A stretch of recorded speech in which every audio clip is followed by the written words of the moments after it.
소중한 나.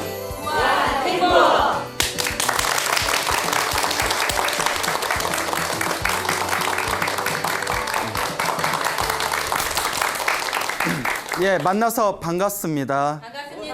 예, 광우 스님이라고 합니다. 그 부처님 당시에 인도에서 있었던 일입니다. 그 꼬살라국이라는 나라가 있었는데요. 이름이 이상하죠? 꼬살라국. 예, 꼬살라국. 거기에 파사익 왕이라고 있었습니다. 예, 파사이 왕. 이름이 파사이, 뭐 빠샤 이러잖아요. 예, 이름대로 성격이 좀 거칠고 욕심이 많았나 봅니다. 이 파사이 왕이 하루는 하얀 코끼리를 타고 신하들과 함께 이제 도시를 이제 순회하기 시작합니다. 그러니까 멀리서 이제 왕이 나타나니까 그 성 안에 있는 사람들이 서로 왕을 보기 위해서 밖으로 뛰쳐나와서 이제 왕의 행차를 구경을 했다고 해요. 그 당시에는 엄청난 장관이겠죠. 그런데 이제 이 파사이 왕이 코끼리를 타고 길을 지나가다가 그때 그 7층으로 된 집이 있었대요. 그 7층 집 꼭대기에서 어느 가난한 여인네가 빼꼼히 얼굴을 내밀고 이제 왕의 행차를 바라봅니다. 그러다가 이제 우리 파사이 왕이 뒤통수가 따끔따끔거려서 이렇게 위를 딱 쳐다봤는데 여인하고 눈이 딱 마주쳤대요. 그런데 왕이 코끼리에서 떨어질 뻔했답니다. 왜 그랬을까요? 예, 너무 예뻐서. 아니, 얼마나 예쁘길래. 예, 참 희한하죠? 너무 예뻐서 코끼리에서 떨어질 뻔했대요. 하여튼 남자들은 젊으나 나이드나 예, 예쁜 것들만 좋아하고. 그 왕이 이렇게 보고 너무 놀래가지고 가슴이 두근거려서 이제 궁으로 돌아오게 됩니다. 이제 옆에 있던 부하를 불러요. 부하에게 너 오늘 그 갔던 도시가 기억나냐? 예, 기억납니다. 그때 우리 7층 집 지나갔는데 기억나냐? 기억납니다. 꼭대기에서 여인이 우리를 보고 있었는데 기억나냐? 예, 기억납니다. 그 부하도 같이 봤나 봐요. 야, 그 여인 얼굴 기억나냐? 아, 기억납니다. 그 가서 조사 좀 해라. 어떤 여인인지 조사 좀 해보거라. 그래서 딱 이제 그 부하가 그 자기의 기억을 이제 거슬러서 거기 집에 가가지고 그 여인네를 찾아서 이제 뒷조사를 다 합니다. 근데 이제 부하가 다 이제 서글픈 표정으로 왕에게 와서 왕이시여, 안타깝게도 남편이 있는 여자입니다. 유부녀입니다. 이러는 거예요. 그러니까 이제 왕이 이제 불현듯 이런 생각을 합니다. 그 유명한 이야기 있죠? 예? 골키퍼가 있다고 무엇을 못 넣냐? 골을 못 넣냐? 그런데 제가 제일 싫어하는 속담이 이 속담이에요. 상도덕이 없어. 윤리와 도덕이 없어. 예, 축구는 스포츠잖아요. 골키퍼가 있으면 골을 넣는 거고, 사람 사이의 관계에 사람을 상대로 해가지고 골키퍼가 있는데 골을 못 넣냐, 이런 이야기 하면 돼요, 안 돼요? 안 되죠. 진짜 안 됩니다. 윤리와 도덕에 어긋나는 이야기예요. 근데 이 파사이 왕이, 예, 감정이입하시는 분들이 계시는 것 같아요. 자, 이 파사이 왕이 이제 그런 이제 음탕한 생각을 일으켜서 그러면 그 남편을 대령해라, 남편을 데려와라 이럽니다. 그 예나 지금이나 힘없는 선민들만 고생하죠. 그 부하들이 이제 남편 보고 우리 파사이 왕이 네 얼굴을 좀 보자고 하니까 궁으로 와라 하니까 남편이 문득 아니 왕이 날 볼 일이 없는데 왜 나를 보자고 하지? 왜지? 하다가 짚히는 게 있는 거예요. 아, 결국 아름다운 내 부인 때문에 재앙이 닥쳤구나. 눈치를 챈 거예요. 그 평소에 그게 그 사람이 계속 걸렸던 거예요. 그 책 그렇게 나와요. 결국이란 표현이 나와요. 결국. 그리고 이제 마음을 굳게 먹고 왕 앞에 이제 찾아가게 됩니다. 왕이 딱 보더니 너 이제부터 내 부하가 되라 이러는 거예요. 그러니까 이 왕의 속셈이 부하로 만들어서 나중에 죄를 뒤집어 씌운 뒤에 남편을 처리해버리고 이제 그 아내를 자기의 이제 부인으로 맞아들일 욕심이 있었던 거죠. 아, 못됐죠. 예, 못됐죠. 자, 그러니까 이 남편이 화들짝 놀라면서 아이, 저는 지금으로 만족합니다.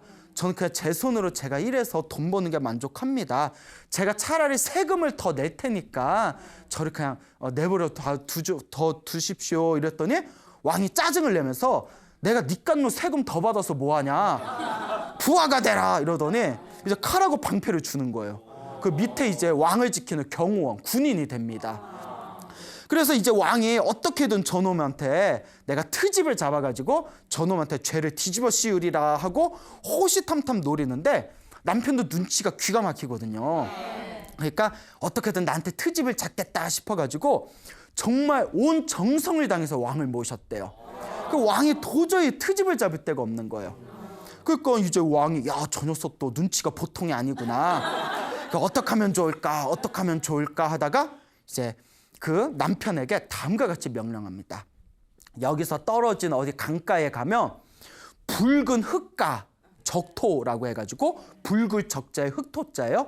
붉은 흙가 그리고 하얀 연꽃과 파란 연꽃이 있을 것이다.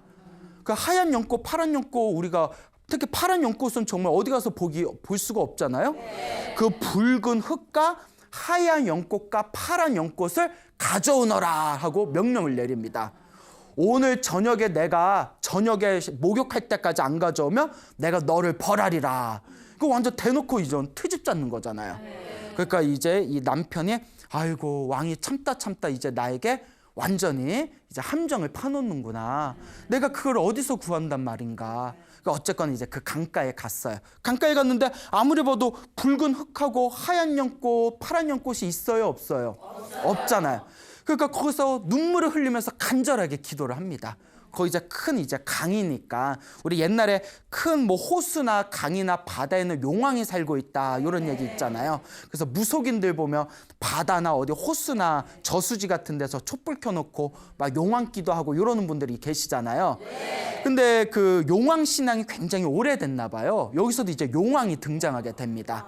요 막 눈물을 흘리면서 남편이 용왕님 부디 이 강의 수호신이시여 제발 절 좀 도와주십시오. 제발 저에게 붉은 흙과 파랗고 하얀 연꽃을 저에게 주십시오 하고 간절하게 이제 용왕에게 기도를 올립니다. 근데 정성이 지극하면 하늘에 통한다고 했잖아요. 용왕이 이제 그 강 속에서 자기 용궁에서 밥을 먹으려고 왔는데 자꾸 이제 귀가 근질근질거리는 거예요. 왜 이렇게 귀가 근질거리지? 밥 먹어야 되는데 귀 근질거리면 짜증나잖아요. 그래서 이게 무슨 조항가 하고 당신의 이제 신통력으로 딱 살펴보니까 자기가 지키고 있는 그 강가에서 어느 남자가 눈물을 흘리면서 지극정성으로 기도하니까 그 기도의 힘이 자기 귀에까지 들린 거예요. 그래서 이 용왕이 뭐가 저렇게 다급해서 저렇게 눈물을 흘리면서 간절하게 기도하는가 싶어가지고 싹 노인으로 변해가지고 그 남자 앞에 싹 나타납니다. 예, 이러니까 뭐 옛날 얘기 이도끼가 니도끼냐 뭐 그거 생각나죠? 이렇게 쫙 나타나서 젊은이에게 그 남편에게 아니 무엇 때문에 요 강에서 이렇게 눈물을 흘리면서 용왕에게 기도를 합니까? 하고 질문을 던지니까 남편이 이제 자초지종을 다 설명을 합니다. 아름다운 아내가 있는데 왕이 내 아내한테 푹 빠져버렸고 나한테 이제 트집을 잡아가지고 나에게 죄를 덮어씌워서 나를 이제 귀양 보내거나 나를 사형에 처한 뒤에 내 아내를 앗아가려고 합니다. 그런데 저보고 이번에 오늘 저녁까지 자기가 목욕할 때까지 붉은 그 흙과 파랗고 하얀 연꽃을 가져오라는데 그걸 어디서 구합니까? 하고 눈물을 흘리니까 이제 이 노인이 그 얘기를 탁 듣고 한편으로는 막 화가 나고 왕이 못됐네. 또 한편으로는 그 남편이 너무나 안타깝고 또 정성스럽게 기도하는 모습에 그 정성이 갸륵하게 느껴지고 그래서 여기 한번 찾아보려고 없냐고 없다고 여기 찾아보라고 있어? 없어요. 있어? 없어요. 없어? 여기 있지롱 하면서 이제 서프라이즈 이러면서 너를 위해 준비했어. 이야기가 좀 이상하네요. 하여튼 그 이제 붉은 흙이랑 하얗고 이제 파란 연꽃을 주는 거예요. 감사합니다 하고 절을 올렸는데 절을 올리고 눈을 떠봤더니 할아버지가 있더라 없더라라는 아주 정형적인 옛날 전래통화 스토리텔링을 따르고 있죠. 어쨌거나 정말 용왕님이 도와주셨나 보다. 그래서 기쁜 마음으로 이제 그 붉은 흙과 연꽃을 가지고 성에 들어갑니다. 근데 이 왕도 보통 인물이 아니에요. 왕이 무슨 생각을 했냐면 집까짓게 그걸 어디서 구해오겠어 해놓고 마음 한편으로는 이제 불안한 거예요. 사람 이름 모른다. 그러니까 모름지기 미리 방비를 해야 된다. 집요하죠. 그래서 성직이한테 명령을 내립니다. 해가 지기 전에 문을 잠가버려라. 누가 와도 문을 열어주지 말아라. 엄명을 내립니다. 그 성직이는 어떻게 해요? 그 문 걸어 잠갔는데 이제 해가 지기 전에, 저녁이 되기 전에 제 시간에 딱 당도를 해요. 남편이 당도를 해서, 야, 이제 지금 왕이 목욕하기 전이니까 이거 갖다 주면 모든 게 풀리겠구나 했는데 성문이 잠겨 있잖아요. 화딱지가 나고 뭐 억울하고 속상해가지고 성지기한테 막 소리를 지릅니다. 나는 왕의 심부름꾼이다. 왕이 심부름 시켜서 지금 심부름 갔다 오는 길이니까 빨리 문을 열으라고. 그래서 성지기가 왕께서 누가 와도 절대 열어주지 말라고 했다고, 안 된다고 하면서 끝까지 문을 안 열어줍니다. 그러다가 이제 저녁이 돼버려요. 그러니까 이게 이 남편이 어떡하나 발을 동동 굴리다가 이제 지금 이렇게 성 밖에서 계속 있을 수는 없고 요 성 밖에 스님들이 살고 계시는 사원이 있으니 그 사원에 가서 하룻밤 의탁해야 되겠다 해가지고 이제 남편은 사원으로 돌아가게 됩니다. 이 저녁에 이제 해가 지고 자기가 저녁에 목욕을 다 끝마친 이 왕이 결국 성지기한테 이제 명령을 해가지고 성문을 닫았기 때문에 그 남편이 찾아오질 못했잖아요. 왕이 속으로 흐뭇해하면서 아싸 이겼다. 이제 그녀는 내 것이다. 그러면서 내가 내일 남편에게 벌을 내려서 멀리 귀양을 보내거나 혹은 내가 뭐 사형을 내리거나 내가 그 벌을 내린 뒤에 이제 홀로 된 그 부인을 이제 내 마누라로 삼아야 되겠다라는 음탕한 마음을 일으키게 되죠. 얘기할수록 참 못됐죠. 자, 그래서 이제 왕이 흐뭇한 마음으로 이제 음탕한 마음으로 이제 흐뭇하게 미소를 지으면서 잠자리에 들어가지고 막 잠에 들었는데 잠에 든 그 순간 갑자기 귓가에서 한 번도 들어보지 못한 수많은 전쟁터에서 사람이 죽어가면서도 들어보지 못했던 너무나 끔찍하고 잔인한 네 개의 비명소리를 듣게 됩니다. 비명소리가 너무나 끔찍한 처절한 비명소리 4개를 듣게 돼요. 그냥 잠이 확 달아나 버리는 거예요. 너무나 끔찍한 비명소리에 막 덜덜덜덜 떨리면서 왜 이런 소리가 갑자기 내 귀에 들릴까? 이게 도대체 무슨 소리일까? 내가 수많은 전쟁터에서 사람들을 죽였어도 내가 이런 비명소리는 들어보지 못했다. 이게 어떤 징조일까? 막 두려움에 떨게 됩니다. 그러다가 그렇게 하얗게 이제 밤을 지새운 뒤에 그 다음날 불이 나게 바람은 제사장을 부르게 됩니다. 그 옛날에 그 왕 밑에서 제사 지내고 기륭을 점치던 그런 점쟁이들이 있었거든요. 그 제사장을 딱 부른 뒤에 자기가 겪은 얘기를 하는 거예요. 너무나 끔찍하고 처절한 4개의 비명소리를 들었는데 이게 무슨 징조냐? 내가 목숨이 다한다는 그런 징조냐? 아니면 내 사랑하는 왕비가 세상을 떠난다는 징조냐? 아니면 나의 이 왕국이 망한다는 징조냐? 대체 이게 무슨 일이냐 하고 바람은 제사장한테 딱 질문을 던졌더니 제사장이 알아요, 몰라요? 모르죠. 그거 어떻게 알아? 니도 모르고 내도 모르고. 근데 여기서 제사장이 모른다고 하면 자기가 체면이 말이 아니잖아요. 그래도 왕의 자문을 맡고 있는데, 그러니까 여기서 내가 모른다고 하면 지금까지 쌓아놨던 나의 신뢰가 무너질 수가 있다. 그러니까 대충 얼버무리자. 그래서 이거는 끔찍한 흉조입니다. 이건 아주 좋지 못한 징조입니다. 왕께서 목숨이 다한다, 생명이 다한다는 징조입니다라고 거짓말을 합니다. 이걸 전문 용어로 뭐라고 하죠? 뻥쳤다라고 하죠. 네? 뻥쳐요. 그러니까 왕이 뭐 무서워가지고 덜덜덜 떨면서 그러면 이거 어떻게 해야 되냐? 방법이 있냐? 했더니 제사장이 방법이 있습니다. 어떻게 하면 되겠냐? 이왕 뻥친 거 계속 밀고 가야 될 거 아니에요? 근데 이 제사장이 아주 흉악한 놈이었어요. 뭐라고 했냐면 제사를 올리면 됩니다. 근데 그냥 제사를 올리면 안 되고 수백 마리의 살아있는 짐승들과 100명의 소년과 100명의 소녀를 죽여서 피로 제사를 올리면 그 살아있는 생명을 죽인 죄, 속죄로 우리 왕의 생명께서 더 늘어나실 겁니다. 야, 그러면서까지 살고 싶을까요? 여러분들 같으면 그러면서까지 살고 싶겠어요? 아니 뭐 대봐야 알지 뭐 뭐 내 목숨도 아닌데 그냥 1000명 죽여 뭐 이러면 아니죠. 그러면 또 사람이 할 짓이 아니죠. 수백 마리의 짐승도 아니고 수백 마리의 짐승과 100명의 소년과 100명의 소녀를 죽여서 피로 제사를 올리십시오. 그러니까 이 파사이 왕이 이제 자신의 생명에 대한 이 사람은 얼마나 이기적인 왕이에요.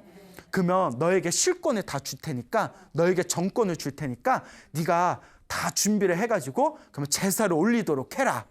그래서 이제 그 제사장이 왕의 부하들을 이끌고 수백 마리의 이제 짐승들을 이제 성 안에서 가져오고 그 집안에 있는 100명의 소년들과 100명의 그 소년 소녀들을 다 앗아가지고 이제 제단에다가 제사를 지내려고 준비를 하게 됩니다.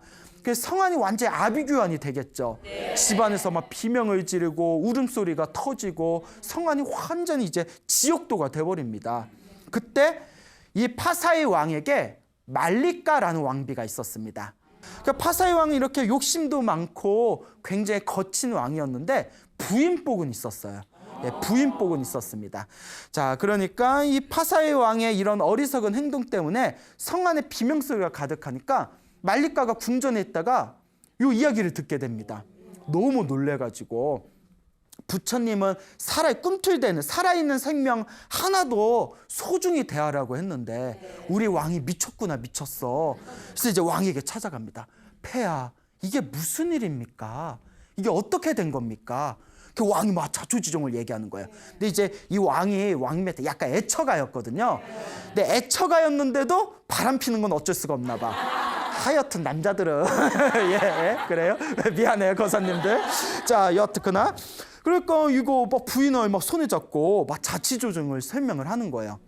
내가 밤에 4가지 비명소리를 들었는데 내 생명이 이제 얼마 남지 않았다는 신호라고 하더라. 내 생명을 늘리려면 수백 마리의 짐승과 100명의 소년과 100명의 소녀들을 제사 지내야 된다고 했다. 그러니까 당신은 나 믿지? 막 이러면서 내가 살아야지 하니까 말리까가 막 화를 내는 거예요. 한 번도 자기의 남편이었던 왕에게 조금도 그런 어떤 마음에 어긋나는 행동을 한 적이 없었던 말리까가 이번에 강경하게 대처를 합니다. 아유, 폐하, 어쩜 이렇게 어리석습니까?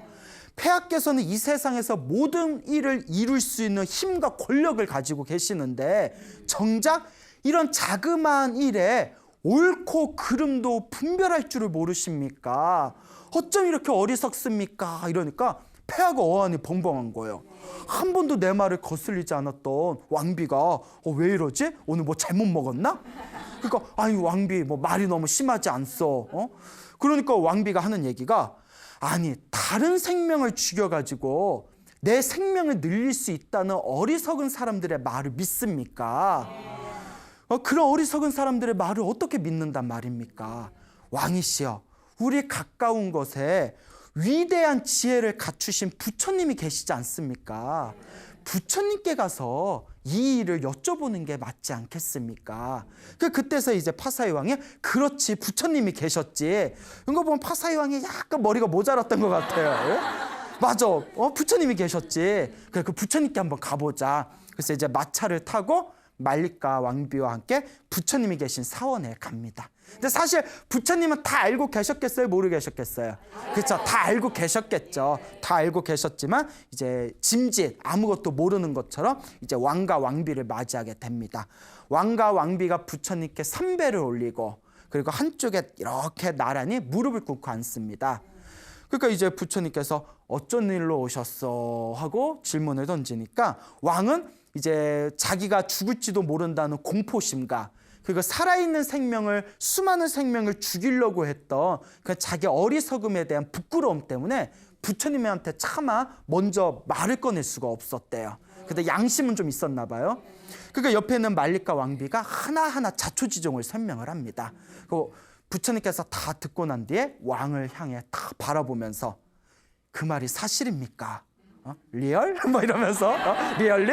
레알? 뭐 이러면서 그 말이 사실입니까? 이러니까 예, 그 왕이 다 가만히 있다가 예, 부처님 사실입니다 하면서 하나하나 이제 자기가 겪었던 일을 설명을 합니다. 제가 잠을 잘렸는데 4개의 큰 비명소리를 들었습니다. 그 왕께서 가만히 침묵을 지키고 있는 뒤에 그거는 왕의 생명과 아무 관계가 없습니다. 왕이시여, 의심을 놓아버리고 두려움을 놓아버리십시오. 그 비명, 4개의 비명소리는 왕의 수명과 아무 관계가 없습니다. 그 왕의, 그럼 그 4개의 비명소리는 무엇입니까? 라고 하니까 부처님께서 다음과 같이 말씀하십니다. 그 밤에 들었던 4개의 비명소리는 전생에 아주 무거운 악업을 지은 4명이 지옥에 떨어져서 지옥에서 고통을 받다가 내지른 비명소리입니다. 지옥에 떨어진 젊은 사람, 이 4명의 비명소리입니다 라고 이제 이야기를 해줍니다. 그 왕이 갑자기 부처님, 그 지옥에 떨어진 4명의 비명소리에 그 자세한 이야기를 듣고자 합니다. 저에게 자세히 말씀해 주셔서 제 마음의 의심을 풀어주십시오 라고 청을 올리게 되죠. 그때 부처님께서 다음과 같이 말씀하십니다. 그럼 자세히 들으십시오. 예, 그 listen 뭐 이러면서 자세히 들으시기 바랍니다. 그럼 부처님께서 다음과 같은 머나먼 전생 인연담을 이야기하십니다. 머나먼 과거 전생에 석가모니 부처님 이전에 가섭 부처님이란 분이 계셨습니다. 그 가섭 부처님 시대 때 이 가섭 부처님께서 수많은 제자들을 데리고 그 전국을 돌면서 수많은 중생들에게 불법을 설하고 계셨답니다. 그러다가 어느 날 수많은 제자들과 함께 베나레스라는 도시에 도착하게 됩니다. 그 베나레스라는 큰 도시에서 가섭 부처님과 이 제자들이 신도들에게 널리 불법을 설하고, 신도들이 야, 우리 도시에 이렇게 위대하신 부처님과 제자분들이 오셨으니 이런 기회가 언제 또 있겠냐, 우리가 복과 선업을 짓기 위해서 부처님과 스님들께 공양을 올리자 하고 사람들이 앞다퉈서 부처님과 스님들한테 이렇게 공양을 올렸다고 합니다. 자, 이런 상황에서 그 베나레스 도시에 어마어마한 재산을 가지고 있는 4명의 젊은이가 있었답니다. 이 부모님께 엄청난 유산을 상속받은 4명의 젊은이들이 서로 모여가지고 서로가 앞으로 우리가 어떻게 살 것인가, 우리가 가지고 있는 이 어마어마한 재산들을 어떻게 우리가 사용할 것인가에 대해서 서로 토론을 하고 있었대요. 그때 그 4명의 젊은이 중에서 이제 한 젊은이가, 야, 우리가 이렇게 돈이 많은데 때마침 우리 이 도시에 가섭 부처님과 제자분들이 오셨다고 한다. 그러니 우리가 부처님과 제자분들에게 성대한 공양을 올리고 계율을 받고 우리가 복과 선업과 공덕을 짓는 게 어떻겠냐, 이렇게 이야기를 하는 거예요. 착하죠? 네. 착한데 아무도 호응을 안 해줬대요. 예? 뭐 얘 뭐야? 막 이러면서. 그러니까 미안해 뭐 이런 분위기가 됐겠죠. 그러니까 다른 젊은이가, 야, 옛날부터 노세 언제 놀아? 젊어서 놀아. 옛날부터 노는 게 최고라고 했다. 그러니까 우리 그냥 술 마시고 세상에 있는 진귀한 음식을 먹으면서 그냥 편안하게 사는 게 최고 아니겠냐. 그 또 옆에 있는 사람이 맞다. 이 세상에 있는 맛있는 음식을 우리가 먹으면서 한 세상 보내자. 먹는 장사가 남는 장사 아니랬냐. 막 이러고 있는데 그 옆에 있는 또 사람이 뭐라고 하냐면, 야, 그런데 그냥 먹고 마시면 그것도 무슨 재미가 있겠냐. 옆에 누가 있어야 된다? 여자가 있어야 된다. 어째 그렇게 잘하세요? 자, 근데 잘 들으셔야 돼. 이제 막장 발언이 나옵니다. 뭐라고 하냐면, 여자가 있어야 되는데 또 그냥 여자만 있으면 무슨 재미가 있냐. 자고로 남편이 있는 여자를 돈을 주고 유혹해서 간통하는 것이 가장 짜릿짜릿하다. 막장이죠. 근데 제가 만든 말이 아니에요. 예, 또 이런 막장 같은 이야기가 또 경전에 펼쳐집니다. 그러니까 남이 소유하고 있는 걸 몰래 빼앗는 재미가 얼마나 전율인지 아냐. 그러니 우리 돈도 많으니까 실컷 마시고 먹고 남편 있는 여자들을 유혹해서 간통을 하면서 재미를 즐기자. 이렇게 이제 이야기를 서로 모으게 됩니다. 그래서 뭐 그래 콜 막 이러면서, 그러니까 약간 변태들이죠. 그리고 평생을 자기들이 가지고 있는 어마어마한 재산을 이 4명의 젊은이들은 먹고 마시고 그리고 남편이 있는 여자들을 유혹하고 간통하면서 평생을 보냈다고 합니다. 그리고 이 4명은 살아생전에 지옥으로 가는 급행열차의 티켓을 끊게 된 거죠. 무슨 얘기인지 아시겠죠? 그리고 죽으면서 이 4명의 젊은이들은 당연히 어디에 떨어졌다? 지옥에 떨어지게 됩니다.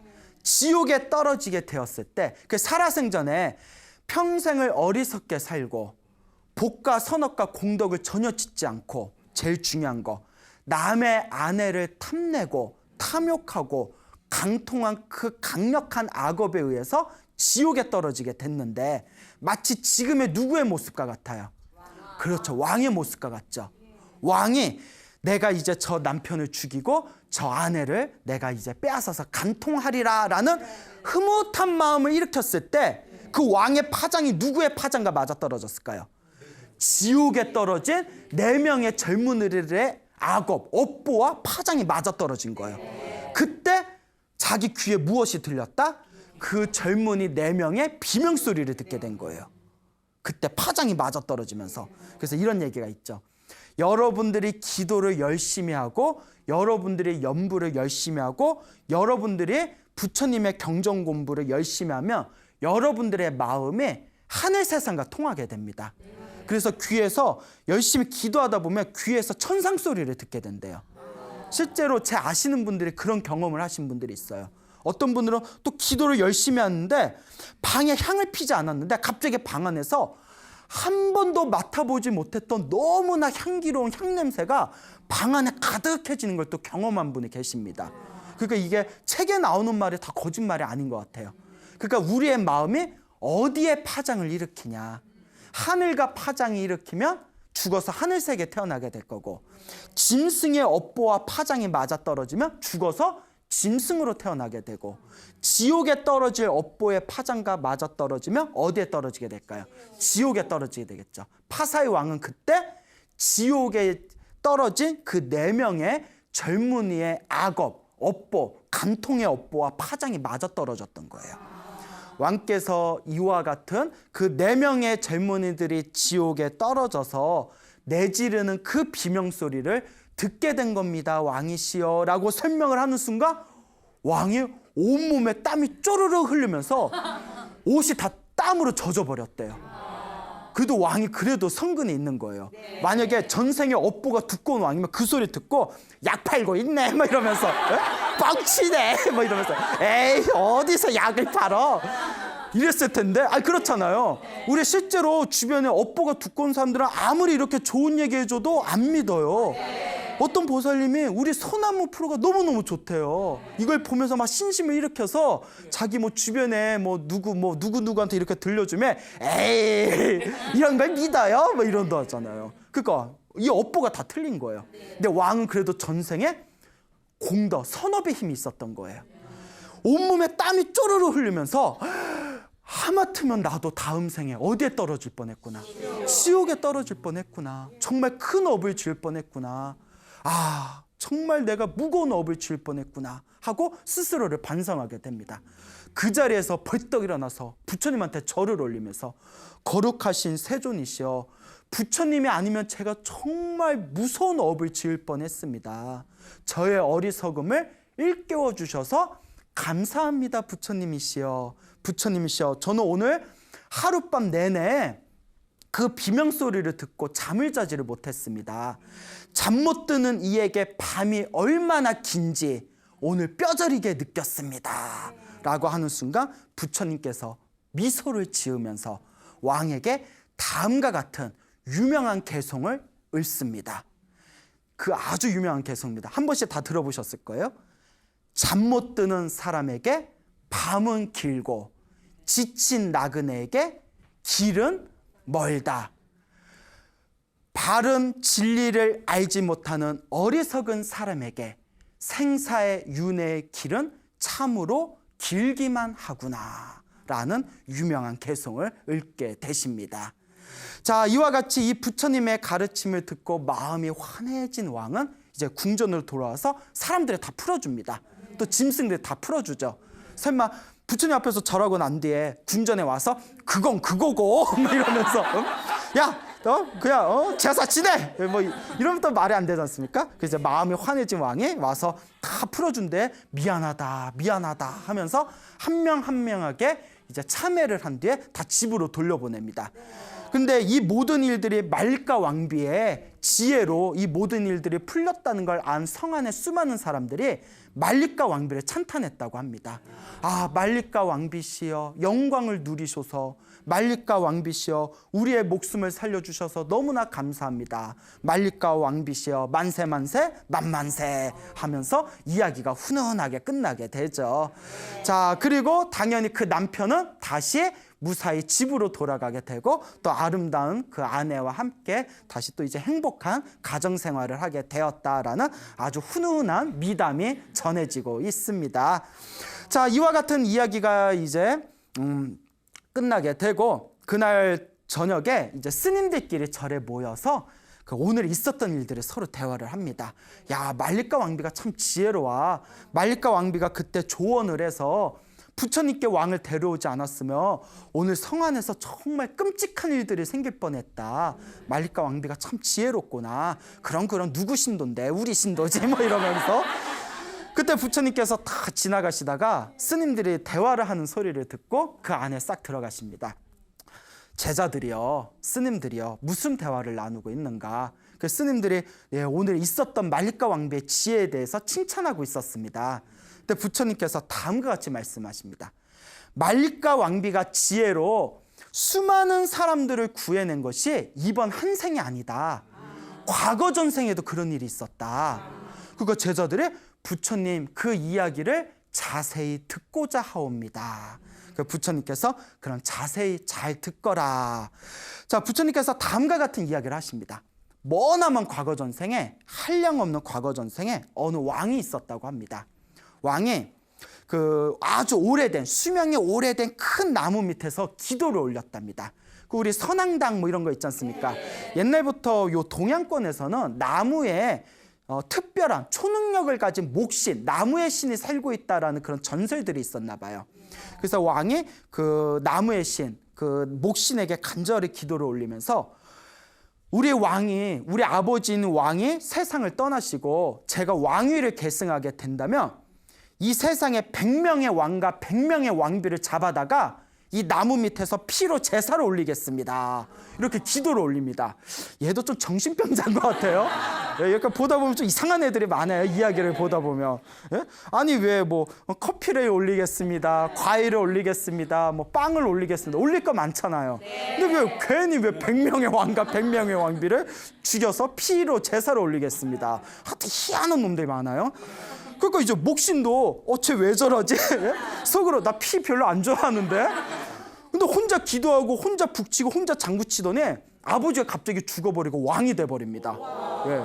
그러니까 이 왕이 된 이 왕자가 뭐라고 생각해요? 야, 목신이 나의 소원을 들어줬으니 100명의 왕과 100명의 왕비들을 죽여서 피로 제사를 올려야 되겠다. 그 지 혼자 군사를 일으켜가지고 100명의 왕과 왕비들을 붙잡습니다.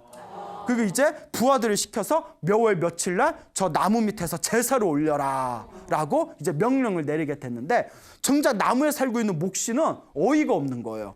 아, 어이가 없네? 막 이러면서 지가 혼자 착각을 일으키고 아니 저 어리석은 왕의 100명의 왕과 100명의 왕비들을 죽여서 피로 제사를 지내면 요 나무 밑이 다 피로 오염이 될 텐데 그렇게 죽여버리는 걸 걔 내 이름을 걸고 죽이는 건데 나도 간접적으로 죄가 있는 게 아니냐. 아, 큰일 났다. 막아야 되겠다. 어떻게든 막으려고 하는데 뾰족할 수가 없는 거예요. 그러니까 미친놈한테는 목신도 말이 안 통하는 거예요. 그러니까 지 생각만 하는 거야. 무슨 말인지 알죠? 은근히 그렇게 남의 말 안 듣는 이상한 사람들 주변에 있잖아요. 댕장이라고 하는데도 혼자 똥이라고 우기고 이거 똥이야 하는데도 이거 댕장이라고 우기는 사람들 있잖아요. 그 목신도 미치고 팔짝 뛰겠는 거예요. 그래가지고 주변에 있는 다른 신들한테 이제 자문을 구합니다. 그 신들도 야, 우리도 방법이 없다 이러는 거예요. 그래서 나중에는 하늘의 궁전을 지키는 사천왕들에게 이제 도움을 청합니다. 그러니까 사천왕들이 우리의 지혜로도 어쩔 수가 없다. 요 하늘을 다스리는 제석천왕, 이 제석천신, 제석천왕은 지혜가 뛰어나니 제석천왕에게 부탁을 해봐라 라고 이제 다 부탁을 합니다. 그래서 이제 제석천왕을 찾아가서 딱 부탁을 하게 되니까 제석천왕이 방법을 가르쳐 줍니다. 자, 어떤 방법을 가르쳐 주냐? 그 왕이 100명의 왕과 100명의 왕비들을 붙잡았을 때 그 중에서 가장 젊은 왕비가, 아주 나이가 젊은 왕비가 임신을 한 상태였답니다. 그래서 그 왕이 그래도 양심은 좀 있었는지 야, 그래도 쟤는 저 왕비는 임신을 해서 만삭이니까 저희는 빼줘라. 저희만 빼고 나머지 99명만 죽여라 라고 명령을 내렸는데 그때 제서천왕이 이제 가르쳐 준 방법이 왕에게 가서 100명의 왕과 100명의 왕비를 바치겠다고 해놓고 왜 왕비 하나는 빼놨냐 라고 이야기를 던져라. 그렇게만 하면 나머지는 그 왕비가 다 해결해 줄 거다. 이렇게 딱 지혜를 주는 거예요. 그래서 그 제서천왕이 가르쳐 준 방법일까? 뭔가 엄청난 이제 반전이 있겠지 하고 이제 목신이 확신을 갖고 이제 제사 당일날 이제 왕이 이제 피로 그 100명의 왕과 왕비들의 목을 잘라서 피의 제사를 딱 올리려는 순간 목신이 이제 노인으로 변해가지고 딱 왕 앞에 나타납니다. 그리고 딱 이렇게 한마디만 합니다. 하나가 모자르네? 이러고 하나가 모자르네? 이거 무섭잖아요. 하나가 모자르네? 아니 하나가 모자르네. 100명의 왕과 100명의 왕비를 바친다고 했더니 왕비 중에 하나가 모자르지 않냐. 그 왕비 이름이 디나 왕비였어요. 디나 왕비. 그러니까 요 왕이 막 불안한 거예요. 그래 내가 약속을 했는데 내가 이러면 안 되지. 그 부하들한테 시켜서 그 임신을 해서 빼놓았던 디나 왕비를 다시 붙잡아 옵니다. 그 왕비는 다 지 마음이야. 살렸다 죽였다 살렸다 죽였다. 그러니까 투덜거리면서 왔는데 이제 100명을 다 이제 100명의 왕과 100명의 왕비 200명을 다 앉혀놓고 목을 자르려는 순간에 디나 왕비가 갑자기 막 우는 거예요. 막 울더니 갑자기 막 웃는 거예요. 까르르 우는 거예요. 또 갑자기 막 우는 거예요. 울다 웃다. 이거 우리가 전문 용어 3글자로 뭐라고 하죠? 그렇죠. 미친년이라고 하죠.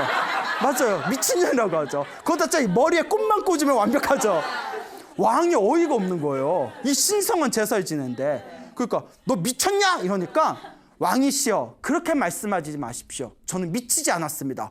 그럼 왜 울다 웃냐? 하나만 해라. 웃든가 울든가. 왜 울다 웃냐? 재수없게 이랬더니 제 말 좀 들어보십시오. 왕이시여. 다 이유가 있습니다. 제 말을 잘 들으십시오. 제가 머나먼 과거 전생에 양 한 마리를 목을 잘라서 죽인 적이 있었습니다. 그때 양 한 마리의 목을 잘렸던 업보에 의해서 제가 수많은 윤회 동안 태어날 때마다 항상 목이 잘려서 죽는 과보를 받았습니다. 얼마나 목이 잘렸냐? 제가 죽였던 양 한 마리의 양털의 숫자만큼 목이 잘렸습니다. 여러분 양털의 숫자 다 세본 적 있어요? 어마어마하잖아요. 예? 제가 양 한 마리를 죽인 업보로 수많은 윤회 동안 제가 죽였던 그 양털의 숫자만큼 목이 잘렸는데 제가 울었던 것은 그때 저의 어리석었던 행동으로 이토록 수많은 윤회 동안 목이 잘리는 업보를 받게 되었구나. 제 어리석음 때문에 울었던 것입니다. 그러면 왜 웃었냐 하니까 제가 웃던 것은 이번 생을 마지막으로 제 목이 잘리는 업보가 완전히 끝나기 때문입니다. 빚을 다 청산하기 때문에 이번 생이 마지막이기 때문에 그래서 웃었던 겁니다. 그러면서 그러니까 어안이 벙벙한 왕을 가리켜서 왕비가 딱 이렇게 얘기합니다. 다음과 같은 노래를 부르게 되죠. 양 한 마리의 목을 잘랐는데 양털만큼의 목이 잘렸네. 왕이시여 그대가 이 많은 사람들의 목을 잘랐는데 어찌 고통을 피하시겠습니까? 이 말에 왕이 온몸에 전율이 일어나면서 그 자리에서 칼을 벗어 던집니다. 그리고 양 한 마리를 죽여서 이토록 수많은 업보를 받았는데 하물며 내가 이 수많은 사람들의 목을 자른다면 내가 얼마나 더 무섭고 무거운 업보를 받겠는가. 참으로 내가 어리석었구나.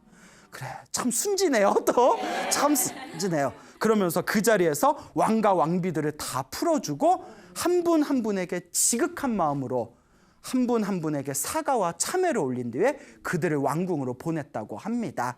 그 부처님께서 마지막으로 이렇게 얘기하십니다. 나의 제자들이여 그때 그 사람을 죽이려고 했던 왕과 왕비를 죽이려고 했던 그 왕이 지금의 누구였다? 파사이 왕이었고 그때 그 왕이 왕과 왕비를 죽이려는 것을 막았던 그 디나 왕비는 이번 생에 누구다? 바로 말리카 왕비였고 그리고 옆에 있었던 그 목시는 바로 누구다? 지금 나 석가모니 부처님이니라. 이와 같이 말리카 왕비가 이번 생에 수많은 사람들을 구했던 것은 이번 생뿐만이 아니라 머나먼 과거 전생에도 그런 일이 있었느니라. 자, 이 이야기를 통해서 우리가 살아가면서 살아있는 생명을 죽이는 살생의 업보와 남의 아내나 남의 남편을 탐하는 간통의 업보가 얼마나 무서운지를 처절하게 뼛속 깊이 느끼셔야 됩니다. 행복해지기 위해서는 항상 청정한 계율을 지키시고 항상 윤리와 도덕을 지키는 삶을 사신다면 우리 삶에 강력한 행복을 성취하시게 될 겁니다. 여러분, 행복해지고 싶습니까? 네. 행복한 삶을 창조하고 싶습니까? 네. 복을 지으십시오. 선업을 지으십시오. 공덕을 쌓으십시오. 복과 선업과 공덕의 힘이 여러분들을 진정한 행복의 길로 이끌어 줄 것입니다. 여기서 마치겠습니다. 소중한 나 무한 행복.